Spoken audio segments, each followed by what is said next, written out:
vote, we are finally putting these victims and these survivors of Jeffrey Epstein and the cabal of rich, powerful elites that expands not just here in the United States of America, but to other countries as well. We're putting them last. Preach it, sister.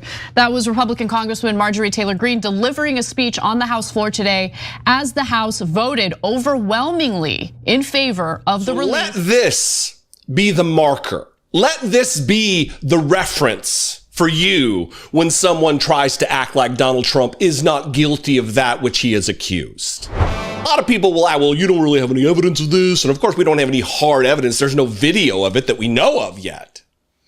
But there are certainly patterns of behavior, things that he has said with his own mouth that are outside of the norm of what is good and decent. So let's let this litany of video evidence or adjacent evidence be that. If you have someone in your life that is a little bit on the edge, on the fence about Donald Trump, someone who's sold on Donald Trump, this is the resource to point them to. This is the video to bookmark and share widely across the social media.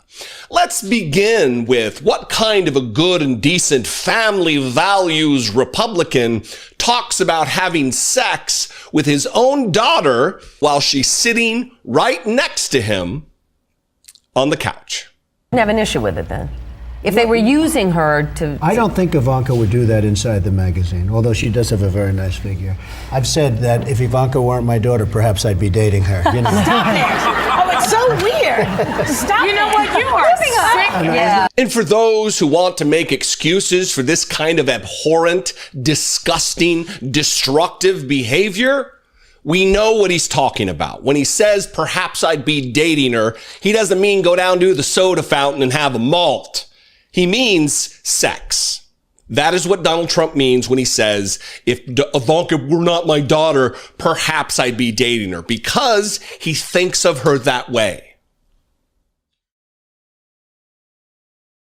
It really is so incredible to me, the amount of evidence that is out there already implicating Trump in all this, right? Yeah, and what I know from working with crime victims for 30 years is every time that what happened to them resurfaces, particularly resurfaces publicly, it tears open old wounds that maybe have begun to heal, which probably never heal fully given what Epstein, Maxwell, and company did to those young girls. But this is all sport for Trump and the Republicans. Yeah. Here's the thing, Steph. I'm counting on Donald Trump's imbecility. I was a child. I was in 9th grade. I was hopeful for life. They were all hopeful once, holding up photos of themselves as young girls. That's how old we were when we were abused by Epstein and Maxwell. Fighting for decades to be heard and believed together, their voices have become powerful. We were victimized as children and failed repeatedly by the very system that was supposed to protect us. Clinton y una relación entre Donald Trump y Bill Clinton, bueno, que es que no sé cómo decirlo porque es que me da hasta apuro,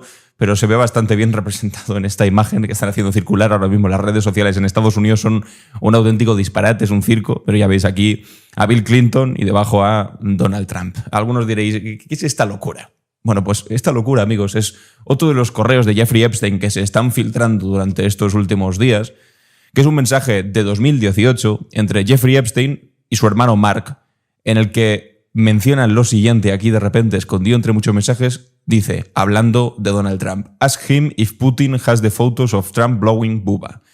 ¿Esto qué quiere decir? Esto es, pregúntale, está hablando de Steve Bannon, un colaborador de Donald Trump, si Putin tiene fotografías de Donald Trump blowing es, pues por decirlo directamente, chupando a Bubba, y Bubba es el señor expresidente de los Estados Unidos, Bill Clinton. Es un sexo oral al expresidente de los Estados Unidos, Bill Clinton. Claro, ha estallado Estados Unidos en una locura absoluta, porque ya veníamos... Imagine if Donald Trump right now had information, or anybody in Trump's administration had information that they had a photograph of former President Obama or former President Biden performing a blowjob on somebody named Bubba. They wouldn't blink. They wouldn't hesitate. It would be plastered all over the place. There were protests in the hallway outside his hearing that resulted in 5 arrests. The protests were so loud at one point, it was hard to hear Menashe's opening statement. But I wish you'd be more forthcoming. This isn't supposed to be a game. We're supposed to try to understand not how you're going to rule, but how you're going to think. Well, Senator, I'm happy to be more forthcoming if you have a follow-up. I'm trying to be. I'm out of time. You took a lot of it by not answering my questions. Did you work on the administration's decision to end deferred deportation for undocumented immigrants who are receiving treatment for life-threatening illnesses? Everybody thought that today's hearing for Trump's latest doozy of a nominee for a federal judgeship, a lawyer who works in the Trump White House, reportedly works on Stephen Miller's immigration policy group. I think lots of people thought the focus for this particular nominee would be about his lifetime of wackadoo writings on subjects including the inferiority of Islam and gays and women and how democracy works best with ethnic homogeneity. No other way to say it, right? But Stephen Menashe's hearing today went pretty bad, pretty fast on a whole bunch of different levels that I'm not sure we all saw coming. Okay, so this is absolutely unprecedented, and we need to talk about it right now because Capitol Hill has erupted in complete chaos after special counsel. Is happening on the battlefield in Ukraine, because I was only a boy soldier, you were a real one, but to me it looks like the skids are under Zelensky's army, and that we might be about to see quite dramatic progress towards ending the war. What do you think? Well, first let's start by pointing out that Ukraine is the second largest country in Europe after European Russia, and that the Ukrainian army is the only European army capable of standing toe-to-toe with the Russian army. And I need to point this out because I don't want anybody to get the impression that what's going on today on the front lines is an easy war, that Russia's victory, and there will be a Russian victory, is an easy victory. This is a hard-fought war, a hard-fought victory that is predicated on the harsh reality of the algorithms of attritional warfare. Basically, Russia undertook starting in the fall of 2022, to transition to a mode of warfare which sought to not just destroy hundreds of billions of dollars of Western-provided military equipment, because Russia was no longer fighting just Ukraine. Russia was fighting the collective West. And so Russia had to gear itself to a war of attrition. Well, let's put it this way. This war in Ukraine is lost, and that's going to become patently obvious. The Russians are going to be victorious. They're going to dictate the terms under which the map is redrawn and new actors emerge. But there's something even more important than what happens in Ukraine, and I predict that Germany will walk out of NATO and walk out of the EU, because it's the only way for Germany to liberate itself from the oppressive influence and power of the EU and NATO. Remember, many of your guests have said this, and people always chuckle over it. I always thought it was deeply offensive and thought it was dead wrong. But this was the attitude in Great Britain and France and the United States, and that is NATO exists to keep the Russians out and the Germans down. Well, the Germans are finally emerging from this state of Stockholm syndrome that they've been living in for decades, where the German walks in the room and his head is bowed and says, "Oh, I'm sorry, we're bad, and we know we're bad, and how much money do you want?" That's over. The Germans have had it with. Juez Andrew Napolitano aquí para juzgar la libertad. Hoy es viernes 14 de noviembre de 2025, el final del día, el final de la semana. Nuestro momento favorito, la mesa redonda de la comunidad de inteligencia, hoy con Matt Ho y Ray McGovern. Caballeros, muchas gracias por adaptarse a mi horario y por estar aquí con nosotros.